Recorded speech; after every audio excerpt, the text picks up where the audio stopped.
Hey, it's Greg Brown, the storyteller, poet laureate of aviation. Grab your logbook, 'cause it's time for another flying carpet cockpit adventure. I'm an aviation author, photographer, former National Flight Instructor of the Year, and Barnes & Noble Arizona Author of the Month. The Flying Carpet is a single-engine light airplane in which my wife Jean and I travel the North American continent, searching behind clouds for the real America. Learn more at my website, gregbrownflyingcarpet.com, where you can also see photos from most episodes. Today I'm remembering a very special lady on her birthday, though it would have been equally appropriate on Mother's Day. Blanche was a second mother to my siblings and me, who invested years raising us kids while our parents worked. She was perhaps the most loving, caring, patient person I have ever known, and delivered us an entirely different, if complementary, character set than our birth mom. So climb aboard the Flying Carpet, buckle up your seatbelts, and prepare for takeoff on today's flight number 37, Kentucky Belle. Clear prop.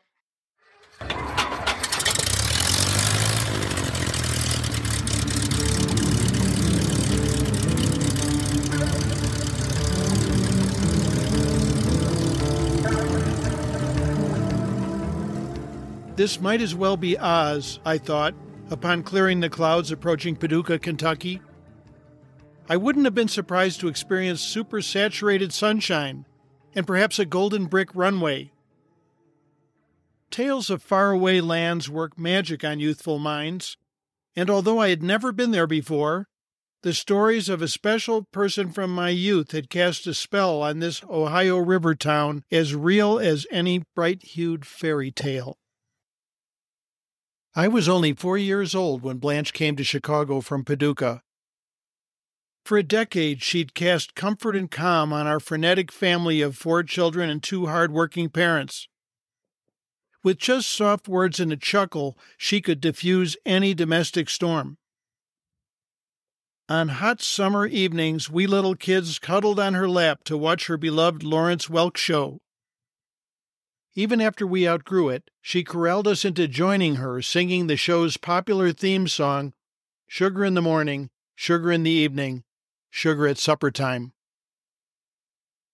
In her previous life, Blanche had served as chief pastry cook for Paducah's prestigious Irvin Cobb Hotel during its heyday. It was her proudest achievement, and no one who tasted her cooking ever doubted it was true.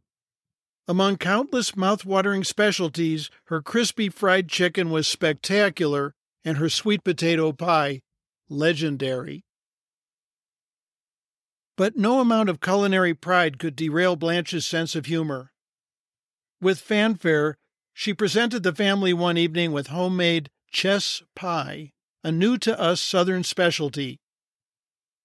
Despite our eager anticipation, however, furrowed brows accompanied everyone's first bite.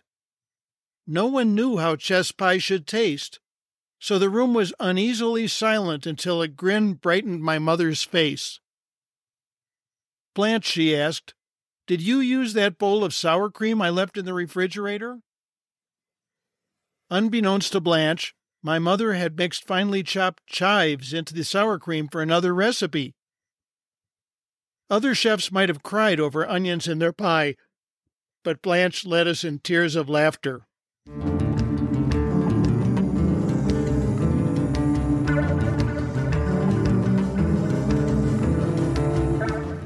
As with any cherished family member, we never imagined that Blanche might one day leave. I was a teenager when her son Robert joined us with his children one morning, harvesting apples from our backyard trees. "You need to let Blanche retire one of these days," he chided my mother. "After all, she's well into her 70s. "That can't be right," said my mom, startled. "When I hired Blanche, she was 49. That makes her 59 now." "She might have stretched the truth a bit," chuckled Robert. "After all, I'm 52 myself." By then, Blanche was woven into our family's fiber and soul. Her retirement to faraway Paducah cast a pall over our young household. A series of unhappy replacements followed, but none bonded with our family as Blanche had. One proved to be a closet chain smoker in our non-smoking household, and another absconded with my mother's jewelry. With each new difficulty, we missed Blanche even more. Years passed without us seeing Blanche. When Jean and I were engaged, we invited and then implored her to attend our wedding. Graciously but firmly, she declined. We attributed her decision to distance and age, but perhaps it also reflected the very different world she grew up in. As time passed, I grew increasingly eager for my new wife to meet this special lady. The opportunity finally arose when I was approved by my corporate employer to attend a professional meeting at Kentucky's Lake Barkley State Park. The schedule would be tight, but by flying to the meeting from our then home in Indianapolis, there'd be time to land at Paducah on the return trip home. But then I blundered. Casual comments to a coworker about my flying plans snaked their way to my boss, and from there to my employer's corporate legal department. 2 days before departure, I was called unexpectedly into my boss's office. "What if you run into an airliner?" he said, forbidding me to fly. "What if I ram a bus with my car?" I blurted, in angry response.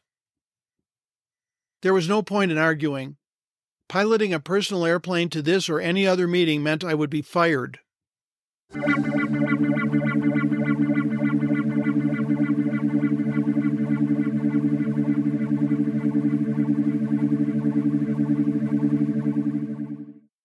The lesson that day was painful.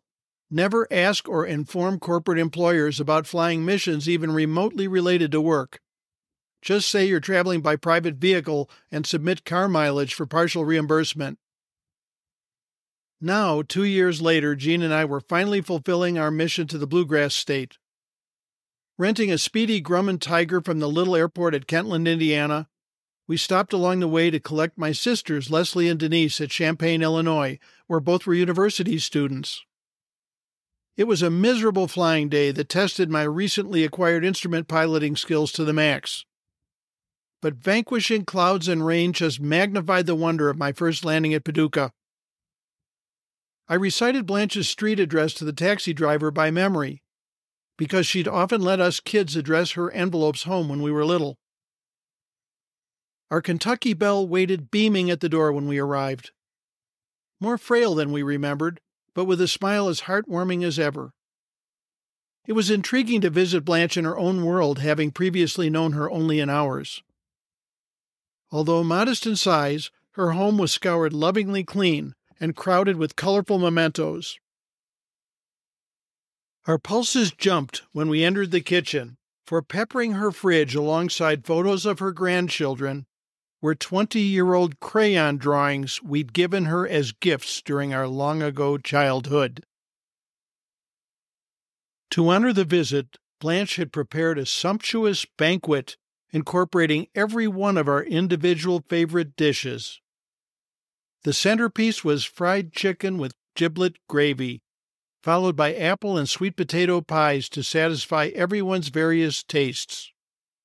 Love flavored every bite, and there were tears all around when time came to leave.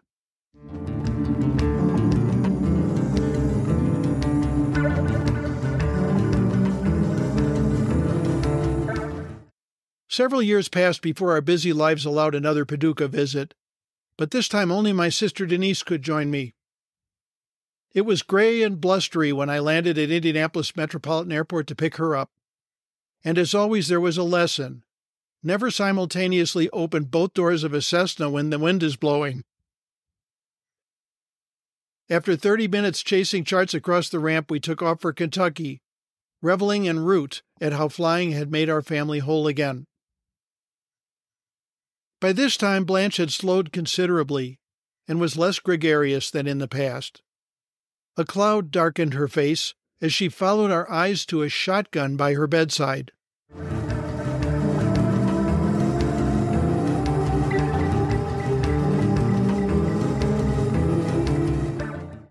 We couldn't know whether it countered the insecurity of old age or resisted some genuine threat. But then her countenance returned to sunshine. "It's not loaded," she laughed with her old sparkle, and served up her legendary apple pie. I'm just glad we didn't know the tasty slice would be our last. Later we'd appreciate our good fortune in not waiting longer to reunite with her. Driving back to the airport that evening, Denise and I sought out the Irvin Cobb Hotel, a decaying shadow of its former self, but soon to be refurbished into apartments. Visiting Blanche had rekindled the warm rays of our childhood. Now, if only we could glimpse the glory days of this grand old hotel, when a proud young woman starred as chief pastry cook. Oh, and to hear the rich laughter of our Kentucky Belle once more.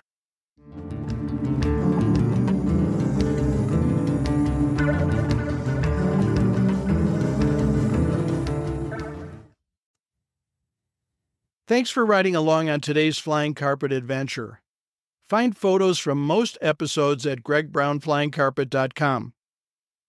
While there, check out my aviation adventure book, Flying Carpet, The Soul of an Airplane, for which I was named Barnes & Noble Arizona Author of the Month. You'll also find my other aviation books there, and my Views from the Flying Carpet aerial photography available in fine art metal prints. Please support this podcast by sharing your favorite episodes on social media, posting reviews on your favorite podcast directories, and donating via gregbrownflyingcarpet.com. I welcome your feedback via my website, via my Flying Carpet Podcast Facebook group, or the fan mail link in your favorite podcast app. Finally, follow my social media sites by searching Greg Brown Flying Carpet. And consider joining my Student Pilot Pep Talk Facebook group. Thanks, Carter Olson, for the tagline. Music by Hannes Brown. See you next time.